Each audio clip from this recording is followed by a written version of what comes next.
नमस्कार दोस्तों, आप सभी का आपके अपनी YouTube चैनल जीएस दरबार में हार्दिक स्वागत है। दोस्तों, हम लोग यूपी पीसीएस और समीक्षा अधिकारी री एग्ज़ाम को ध्यान में रखते हुए तैयारी कर रहे हैं, जिसमें हम लोगों ने जीएस से संबंधित प्रश्नों की चर्चा की थी और अलग अलग प्रैक्टिस सेट के माध्यम से प्रश्नों के बारे में चर्चा किए थे। आज इस वीडियो के माध्यम से साइंस से बनने वाले महत्वपूर्ण प्रश्नों की चर्चा करेंगे। जैसा कि पहला प्रश्न दिया गया है, निम्नलिखित कथनों पर विचार करें। ध्वनि की चाल माध्यम की प्रत्यास्थता पर निर्भर करती है। ध्वनि की चाल माध्यम के घनत्व पर निर्भर करती है। उपरोक्त में से सत्य कथन है पूछा गया है। तो देखो, पहला कथन दिया है ध्वनि की चाल माध्यम की प्रत्यास्थता पर निर्भर करती है, तो ये तो सही है। अगला क्या है, ध्वनि की चाल माध्यम के घनत्व पर निर्भर करती है, तो ये भी कथन सही है। इसलिए इसका जो सही जवाब हो जाएगा वह ऑप्शन सी 1 और 2 दोनों इसका सही जवाब होगा। अगला प्रश्न देखते हैं। अगला दोस्तों प्रश्न है, इंद्रधनुष सदैव सूर्य के विपरीत दिशा में बनता है। इंद्रधनुष सुबह पश्चिम तथा शाम को पूर्व दिशा में बनता है। इसमें बताना है कि कौन से कथन सत्य हैं। तो पहला कथन दिया है इंद्रधनुष सदैव सूर्य के विपरीत दिशा में बनता है, तो ये तो कथन सत्य है पहला।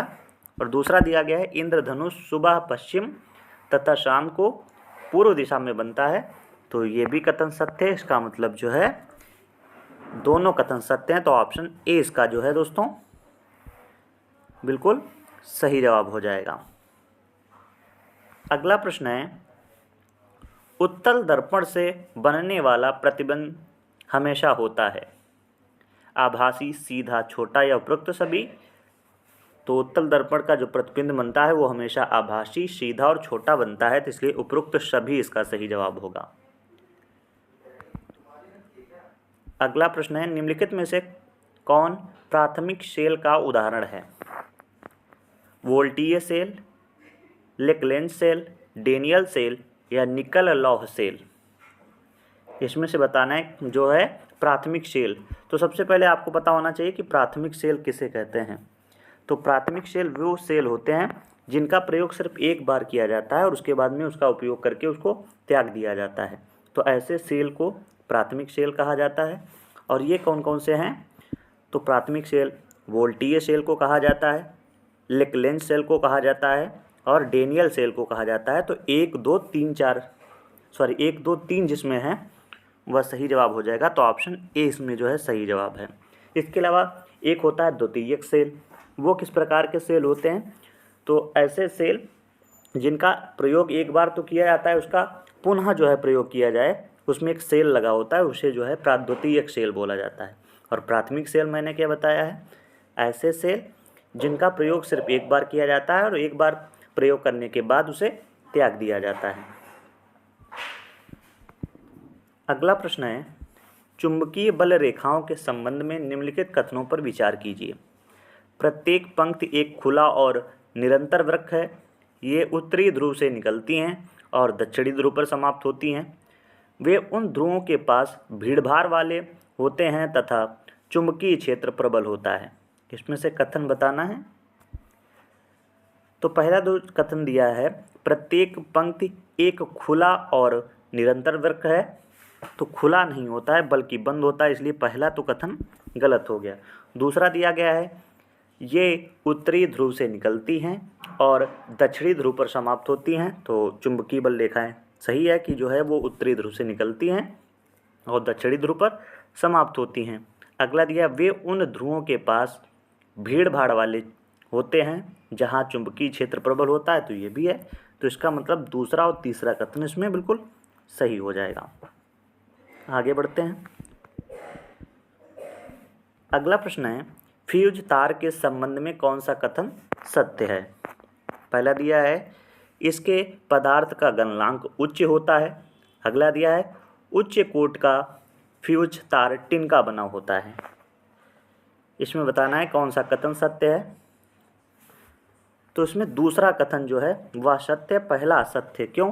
क्योंकि जो दिया गया है इसके पदार्थ का गलनांक उच्च होता है, जो फ्यूज तार होता है उसके पदार्थ का गलनांक जो है उच्च नहीं होता है, बहुत कम होता है, इसलिए यहाँ पे जो उच्च दिया है ये गलत है, इसलिए कथन एक गलत हो जाएगा। और जो दूसरा दिया है उच्च कोटि का फ्यूज तार टिन का बना होता है, तो ये जो है सही जवाब है। अगला प्रश्न है, निम्नलिखित में से किस क्षेत्र में लेजर किरणों का उपयोग होता है? आंकड़ों के संग्रहण में, होलोग्राफी में, प्रतिरक्षा में या उपरोक्त सभी? तो जो लेजर किरणों का प्रयोग होता है वह आंकड़ों के संग्रहण में भी होता है, होलोग्राफी में भी होता है, प्रतिरक्षा में भी होता है, इसलिए इसका जो सही जवाब हो जाएगा वह हो जाएगा उपरोक्त सभी, ऑप्शन डी। अगला प्रश्न है, विकिरण द्वारा क्या दिया गया है? विकिरण द्वारा किसी वस्तु की ऊष्मा के क्षय होने की दर पर निर्भर करती है। वातावरण के तापांतर पर, वस्तु के पृष्ठ की प्रकृति पर, पृष्ठ क्षेत्रफल पर या उपरोक्त सभी? तो उपरोक्त सभी पर निर्भर करती है। अगला प्रश्न पूछा गया है, निम्नलिखित में से किसका उपयोग दर्पण बनाने में किया जाता है? Silver nitrate, ammonium nitrate, silver bromide या फेरिक ऑक्साइड? तो दर्पण बनाने का जो प्रयोग किया जाता है उसमें जो है कौन सा? हाँ, सिल्वर नाइट्रेट का प्रयोग किया जाता है दर्पण बनाने में। इसके अलावा अगर पूछा जाए अमोनियम नाइट्रेट किसका प्रयोग किस लिए किया जाता है, तो उर्वरक को बनाने में। क्या बताया जाएगा? उर्वरक को बनाने में जो है अमोनियम नाइट्रेट। अगर सिल्वर ब्रोमाइड की बात की जाएगी तो ये फोटोग्राफी में प्रयोग किया जाता है। किसमें? फोटोग्राफी। इसके अलावा जो फेरिक ऑक्साइड है इसका प्रयोग रंजक के रूप में किया जाता है। अगला प्रश्न है, निम्न में से कौन सुमेलित नहीं है? बोलोमीटर, ऊष्मीय विकिरण मापने का यंत्र, कैलोरीमीटर, ऊष्मा की मात्रा मापने का यंत्र, एक्यूनोमीटर, विद्युत धारा को एम्पियर में मापने हेतु प्रयुक्त यंत्र, या डायनोमोमीटर, इंजन धारा उत्पन्न की गई शक्ति को मापने के लिए। इसमें से जो सुमेलित नहीं है वह ऑप्शन सी, कौन सा? एक्यूनोमीटर। ये जो है विद्युत धारा को एम्पियर में मापने का प्रयुक्त यंत्र नहीं है। तो फिर क्या होता है? एक्यूमुलेटर। तो ये जो है ये विद्युत धारा को संचित करने का यंत्र है। बाकी विद्युत धारा को एम्पियर में मापने का जो यंत्र है उसे अमीटर बोला जाता है। अगला प्रश्न है, निम्न में से कौन सी घटना का संबंध प्रकाश के प्रकीर्णन से संबंधित नहीं है? आकाश का रंग नीला दिखाई देना, दोपहर के समय सूर्य का रंग सफ़ेद दिखाई देना, समुद्र के पानी का रंग नीला दिखाई देना, या साबुन के बुलबुलों का रंगीन दिखाई देना। इसमें प्रकाश प्रकीर्णन से जो संबंधित नहीं है वह साबुन के बुलबुलों का रंगीन दिखाई देना, यह जो है प्रकाश के प्रकीर्णन से संबंधित नहीं है। तो फिर किससे संबंधित है? यह प्रकाश तरंगों के व्यतिकरण से संबंधित है। अगला प्रश्न है, कथन ए दिया गया, ध्वनि तरंगे एक माध्यम से दूसरे माध्यम में जाने पर अपवर्तित होती हैं। विभिन्न माध्यमों तथा विभिन्न तापों पर ध्वनि की चाल भिन्न भिन्न होता है। बताना है कि ए और आर दोनों जो है सही हैं, आर ए का सही स्पष्टीकरण है, या ए आर दोनों सही हैं और आर ए का सही स्पष्टीकरण नहीं है, या फिर ए सही है परंतु आर गलत है, या ए गलत है और आर सही है। तो इसमें बताइए सही जवाब क्या हो जाएगा? हाँ, इसमें जो है ऑप्शन ए सही जवाब हो जाएगा कि ए आर दोनों सही हैं और आर ए का सही स्पष्टीकरण है। अगला देखते हैं। अगला प्रश्न है, निम्नलिखित में से किस ताप पर कोई अर्धचालक एक अचालक की भांति कार्य करने लगता है? कितने सेल्सियस पर पूछा गया है? 100 डिग्री सेल्सियस पर, 37 डिग्री सेल्सियस पर, 0 डिग्री सेल्सियस पर, या इनमें से कोई नहीं। तो कोई अर्धचालक जो है एक अचालक की भांति कार्य करने लगता है 0 डिग्री सेल्सियस पर। ऑप्शन सी इसका सही जवाब है। अगला प्रश्न है, अंतः दहन पेट्रोल इंजनों में प्रयुक्त होने वाला उदाहरण है। क्रोनोमीटर, कार्बोरेटर, डिप सर्किल या कंप्यूटेटर। तो अंतः दहन पेट्रोल इंजनों में प्रयुक्त होने वाला जो उपकरण है वह कौन सा हो जाएगा? हाँ, कार्बोरेटर होता है। तो ऑप्शन 20 का सही जवाब है। इसके अलावा जो अन्य दिए हैं जैसे क्रोनोमीटर या जो है पानी के जहाज़ों में सही समय ज्ञात करने के लिए होता है।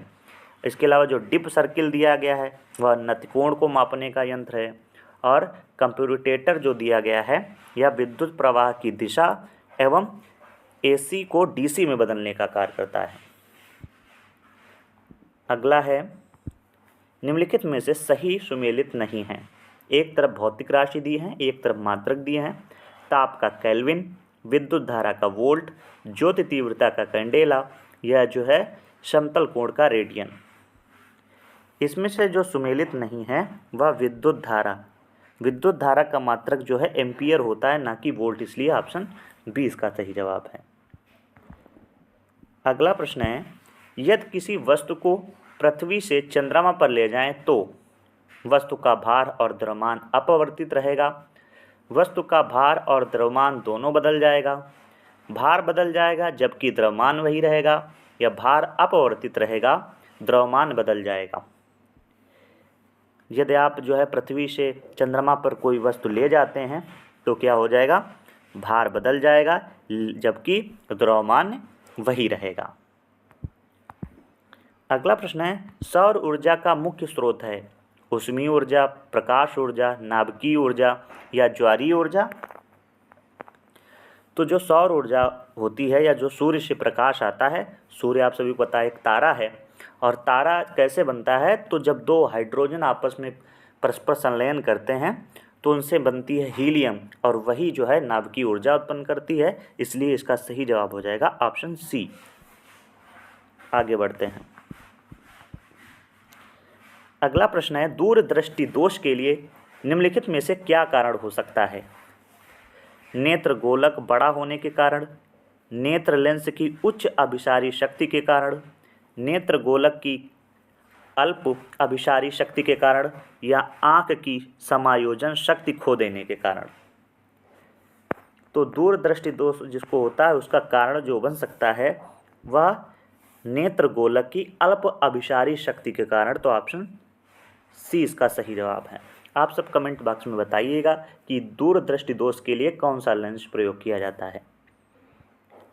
अगला प्रश्न है, वाष्पन को प्रभावित करने वाले निम्नलिखित कारकों में से कौन नहीं है?